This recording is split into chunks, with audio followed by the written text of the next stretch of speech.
Hey up troops, Littleton here again with another video, and we're not messing about today. We're getting stuck in straight to 23 quick tips which will help you get better at Siege. Some of these you may know, some of them you may not. However, one thing is true, every single one of these will make you a better Siege player. So enough waffling, let's get stuck into it. Let's get started with an absolute belter that's dead basic, but really worth knowing. Every barricade, whether it's a double door or a single door or a double window, single window, only takes 20 bullets to destroy as long as you're using an assault rifle, pistol, or a submachine gun. If you're using a shotgun or a DMR or Cali sniper, obviously it's different. So only 20 bullets.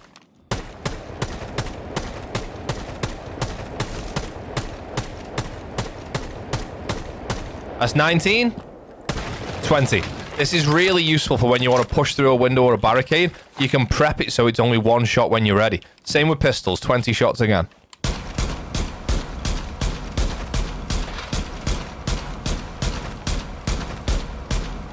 That's 19. 20. Every single barricade, window, door, double, or single, as long as you're using an assault rifle, pistol, or submachine gun. I don't think I've ever seen this happen, but if you've got a clip, please send it to me. If you rappel through a window while someone's stood right opposite you, you'll kick them to death. Good night. Friendly mission successful.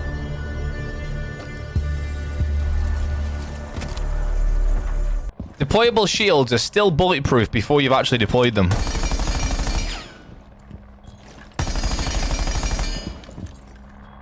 MiniMon on defense.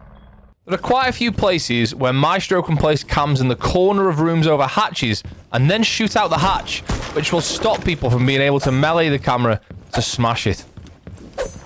There are very few operators in this game that can counter their own direct counter. Maestro is one of these. Obviously, he can destroy the clutch drones, and you get a little buffer of time once the hack has started to destroy the clutch drone, and it'll cancel the hack. We're getting hacked, destroy the drone. Hack cancelled. We get to keep the Maestro cam. Not many operators out there can counter their own main counters. An ADS can capture unlimited objects. However, it has a 10-second cooldown timer after it's caught one, although there is such a thing as Jaeger tricking. So once the ADS has caught its first object, pick it up, put it back down, and it'll reset the cooldown timer. Here comes Zoph's stun. Caught by the ADS.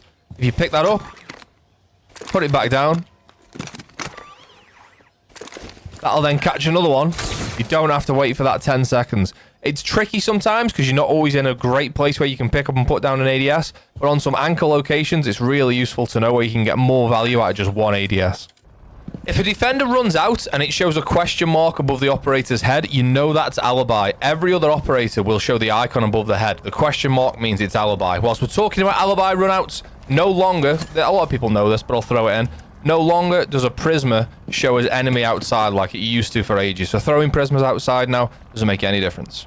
This is a personal favorite and something that's well worth knowing. If you like to play vertically, you can know which way the metal beams under the floor are going because they always go the opposite way to what's on the top of the floor. So what I mean is you see these planks as we look at them are going vertically. That means that these beams underneath will be going horizontally. You see the beams are going sideways underneath. Obviously, if we're looking this way, the beams are going vertically and the floor is going sideways. This is the case everywhere on every map. You can see here that the planks are going sideways. Underneath, the beams will be going vertically. You can see if we come down to 90, planks here are going vertically. Underneath, the beams will be going horizontally. It's the same on every map. Whatever the top floor is showing, whatever surface this is, there'll always be a direction that the floor is going. The beams will be going the opposite direction underneath. Going back to barricades, when you're using a DMR, it's less bullets than 20. 6 on every single barricade, whether it's a window, double, or single. 6 bullets will destroy the barricade every time. This again is useful where you can prep it by shooting it 5 times, reload, do what you need to do, and you'll know the next shot when you hit it, it'll break the barricade. If you spawn jewelry quarter on bank, you can destroy 6 default cams super fast. 1 here outside, lobby cam. And we sprint to the other default cam, which is just around the corner here. You'd expect someone who spawns on this side of the map to destroy this camera, really, but you can get it, obviously. Then you can get the top square cam. Just come right underneath this window and shoot up at quite an angle. That's that one there. And we've got the other default cam that's on the garage ramp.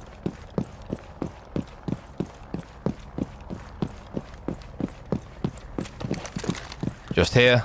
And then we've also got the one that's outside open area that you can get by rappelling on these windows here. I sometimes have to put a drone here because the lineup is quite finicky to learn. If you stick that there, aim for your ping, obviously. 6 cameras destroyed in, what, 30 seconds? That only leaves the basement camera, I think, up for the defenders. It's literally 0 cameras left but the basement. Not only can IQ see the diffuser from below, you can also see the IQ can see the diffuser from below. That's the handset that the defender is using to defuse with. So you can see the angle of it. You're going to know that the defender is going to be defusing from this angle here. Back to Alibi, we know shooting a clone and running through a clone will alert you to the enemy and ping your location. Also, driving a drone through it will as well. That also includes, unless you jump through its legs, almost impossible, but if you drive the drone through it, you're going to get pinged as well. You can place bulletproof cameras on the floor, and they're usually better hidden than if on the wall. So let's just use this example. I'm going to put a bulletproof camera here. We're at the end of the corridor. Pretty obvious there's a BP there, right? If we put it on the floor, the attackers will put it usually like in the corner here, get rid of the plant pot, stick this on the floor. The attackers so many times will not notice that there's a BP there. Like, look at that. I know we know it's there, but you would not know that's there in game. And the beauty of a BP cam is there's a flower pot on it at the minute, but don't worry about that, is you can look down. Like, you don't just look at the ceiling if you put it on the floor. You can still bring it down to here. You can still fire the EMP if you want to. But if anything, you get a better view being on the floor in the corner rather than being like up on the wall where you'd be hidden behind this or something maybe. But look at that. Like, can you see that? I know we can see it because we know it's there, but it's a great example. You can barely see it. Just don't forget, if it does get seen, it is a bit more susceptible to being destroyed because the bottom of it's on show. It's easy to destroy. Sticking with the barricade theme momentarily, if you want to peek a barricade but not break the glass on the outside, go to the side of the window and shoot twice so you don't shoot outside onto the glass, just onto the side of the barricade, and it'll open a peek hole. That'll leave the glass on the outside intact. You can do the same on that side. You can do the same wherever you want on the barricade. As long as you're only shooting the side of the window, you won't break the glass on the outside. This is a super easy one, but can really give you the edge at the start of a round. As soon as the round starts, right at the very beginning of the round, after the prep phase, get on cams and cycle to the external cams. When you look at the cams across the bottom left of the screen here, generally speaking, the last 3 will be the external cams. When you first go on cams, you'll go on that first cam, that first spot. So instantly press Q or go left on your controller, and you'll go to the external 3 cams. You'll be able to then see where the attackers have spawned, and it'll give you an idea of where the attack's going to come from.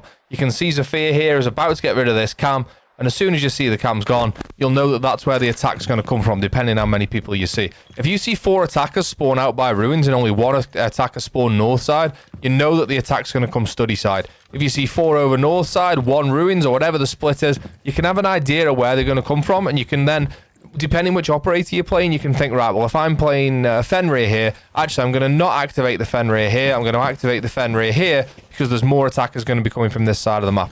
Get on cams early, and I'll give you some sweet free information. Attackers can crouch and sneak through barricades without breaking them fully. All you've got to do is melee or punch panels 2 and panels 5. So count them up from the wooden plank. So 1, 2. So you punch panel 2, and then you punch panel 5. So 1, 2, 3, 4, 5. And we can now crouch through that without giving the sound of the barricade breaking away. This sound, super loud. If you want to make it a bit easier, you can prone through them just by punching them twice as well. A bit easier, you don't have to line things up as much, but crouching obviously is a lot faster than proning, and you're less of a target. This is a slightly older one, but you just don't see it much anymore. Zafir can stop the bandit tricking process. So I've got a reinforced wall here. Yes, I know you would never normally bandit trick this side of study, but I'm just going to do it to show you. If I just grab the other mouse for a second and I start putting a bandit battery on this wall, and then I'll fire Zafir's launcher, it'll completely stop bandit putting the battery down. See how the battery was taken out of my hand, and all of a sudden now I'm not doing it anymore? So if you're someone's trying to bandit trick where there's a drone hole next to the breach, you know, like Chalet, for example, it works really well there. Again, put the bandit battery down, and if you get stunned, it'll stop you from putting the bandit battery down. Cheers, Duff. Oh, I've missed. Claymores are activated by the 3 lasers on the front of the device. When you're playing Mozzie, if you've hacked a drone, you can actually block Claymore lasers from going off by parking your drone in front of them. Then you can walk outside and get the run out. This can also be done on attack. If you're playing attack, you can plant the diffuser, put a Claymore next to the diffuser, Park your drone there to hide the lasers. Then as they're diffusing, move the drone out the way. Obviously, it's a little bit more tricky on attack, and in this situation, you would just shoot the Claymore. Anywhere where you can't get the Claymore to shoot it, park your drone there, and you can walk out. Obviously, if the drone gets destroyed, the lasers reappear, and then don't walk out. Bloody hell. When you're playing Jackal and you don't know which defenders the other team have got, you can actually tell just by the shape of the footprint. You can see this one here is mute. I'm going to put a graphic on the screen now, which will show you the different operators that also have this pattern. Bear in mind, this isn't completely up to date because Scopos has a robot footprint, which isn't on one of those 4. But if you get to the point where you play Jackal enough, you can learn those different footprints, or which operator is going to be where, and you can see that this one is mute, Doc, Valk, Mirror, or his army, depending on which operators are on the other team.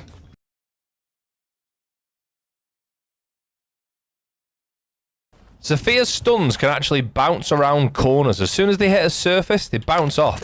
So if we want to stun someone who's here, we don't have to like just quick peek with the launcher. We can fire it off this door frame.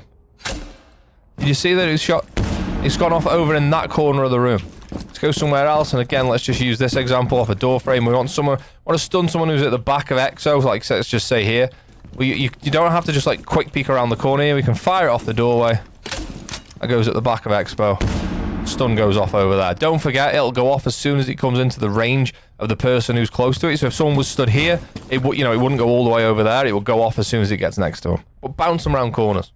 Another one for Zafir and her launcher. Once the plant's gone down, her stun grenades can actually stop people from defusing, much like the bandit trick thing we saw earlier on. If I plant, back off, swap to a Zoph, swap to her stuns, and if I start trying to defuse this, I'll then use Zoph's launcher to see what happens. We're defusing. Zoph's stun launcher comes in, gets me off the defuse. So you can use this really, really well when you're trying to deny a defuse from around the corner. You don't even have to see him, you don't have to peek. You can just fire the stun, gets them off the defuse. I've won a few rounds this way by just like literally standing outside study here. Or what, wherever. It's not actually here, but wherever it would be. And as they're trying to defuse, you fire the stun in there, gets them off the plant. And all you've got to do is get them off the plant once with enough time left, and the round's won. Another one for Jackal is the color of the footprints do mean something. Red means it's a pretty fresh footprint within 20 seconds. Yellow is 40 seconds, green is about 60 seconds, and anything that's blue is over 60 seconds. They'll disappear at about 90 seconds. That isn't exact maths because the actual timing is something like 19.5 seconds, 41.5 seconds. But if you work on 20, 40, 60, and 60 to 90, you won't be far off. You can see these are green now, so they're over 60 seconds old. And if we give it just another 10 seconds or so, some of these should start turning blue. And then you'll know that they're 60 to 90 seconds old. Bear with us.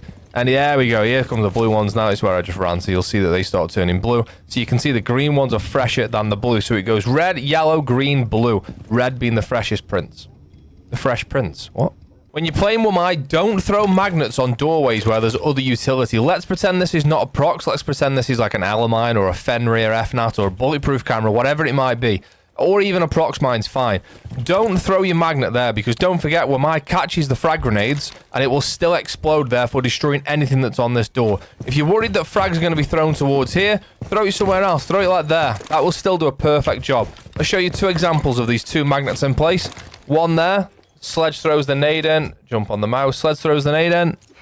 That one, my magnet catches it, but that's going to destroy that prox. Because it still destroys whatever's around it, because the frag grenade's still going to go off. We'll try it this time. Sledge is going to throw it towards study door like we were just thinking. Gets caught by the desk this time. And any utility that's on the door is still going to go off and still going to be useful when Sledge walks in.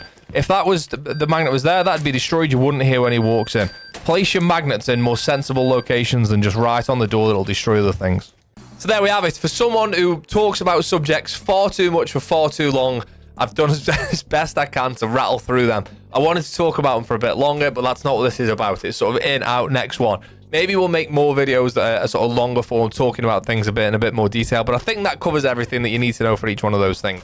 Any questions, get them in the comments below. And if you've got any suggestions, I'll do another one of these videos because there's literally hundreds of these. If you've got anything else you want to get in below, some ideas I can conclude in the next one, get it in the comments below. As always, thank you ever so much for getting involved. Don't forget the charm is out now. I've somehow got a charm in the game. I still can't quite believe I'm saying that, but all you got to do is sub on Twitch. You can sub or Twitch Prime. You've only got to do it once and it'll stay on your account forever. Just make sure your Twitch and Ubisoft accounts are linked. There's other ways to support the channel in the description below, but just watching is more than enough. So thank you as always for getting involved. Like, comment, subscribe, and all that other good stuff that YouTube wants us to do. I'll see you next time. Cheers.